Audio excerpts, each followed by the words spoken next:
అప్పు మాయ అడ్రస్ కనుక్కున్నాక అని చెప్పగానే అప్పు కావ్య ఇద్దరూ కలిసి ఆ అడ్రస్కి అయితే వచ్చేస్తారు. వచ్చి రాగానే ఇంకా అక్కడ ఉన్న ఆవిడని ఏది మాయ ఎక్కడికి వెళ్ళింది ఎప్పుడు వస్తుంది అని చెప్పేసి అడుగుతూ ఉంటారు. కావ్య ఇక్కడికి రావడం గమనించిన రుద్రాని కావ్య వెనకాలే ఫాలో అవుతూ వస్తూ ఉంటుంది.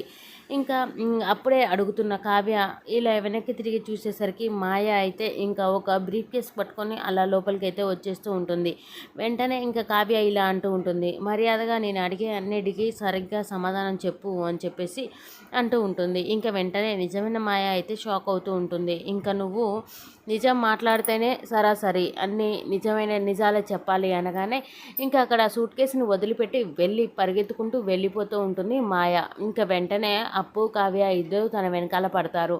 ఇంక ఇక్కడ ఉన్న రుద్రాని మాత్రం వామ్మో ఇక్కడ నిజమైన మాయని పట్టుకునేలా ఉంది కావ్య అని చెప్పేసి ఇంకా తనైతే అక్కడి నుంచి వెళ్ళిపోతూ ఉంటుంది రుద్రాని. ఇంక ఇక్కడ అక్కడ ఉన్న మాయాని దొరికించుకోవడానికి అలా పరిగెత్తుకుంటూ వస్తూ ఉంటారు కావ్య అప్పు. ఇంకా అంతలోనే రుద్రాని కార్ తీసి ఇంక ఈ మాయాకి ఏ విధంగానైనా యాక్సిడెంట్ చేయాలి అని చెప్పేసి తను సరాసరి కార్ తీసుకొని వచ్చి అక్కడ ఉన్న మాయాకైతే గుద్దేస్తూ ఉంటుంది. మాయ వెంటనే ఇంకా పక్కన పడిపోయి బ్లడ్ అయితే కారుతూ ఉంటుంది. రుద్రాని ఉండి ఆ మాయ ఒక పని అయితే చేశాను అని చెప్పేసి అనుకుంటూ తన కార్ వేసుకొని వెళ్ళిపోతూ ఉంటుంది. అక్కడే ఇంకా కింద పడిపోయి ఉన్న మాయ దగ్గరికి పరిగెత్తుకుంటూ వచ్చిన అప్పు కావ్య ఇద్దరు అయ్యో మాయా మాయా అని చెప్పేసి తననైతే పిలుస్తూ ఇంకా తన దగ్గరికి వెళ్తారు. మరి అక్కడ రుద్రాని కారు యాక్సిడెంట్ చేసి వెళ్ళిపోయింది కదా, మరి రుద్రానే చేసిందన్న సంగతి వీళ్ళకి తెలుస్తుందా, లేదంటే ఇంకా ఈ యాక్సిడెంటు అప్పు కావ్యపై పడి ఇంకేదైనా సమస్యకి దారి తీయబోతుందా? మరి మాయ కోలుకుంటేనే కదా ఇప్పుడు 2 రోజుల్లో రాజుకు పెళ్లి జరగబోతుంది. మరి రాజు దగ్గర నిజం చెప్పాలి అంటే నిజమైన మాయ రావాలి కదా.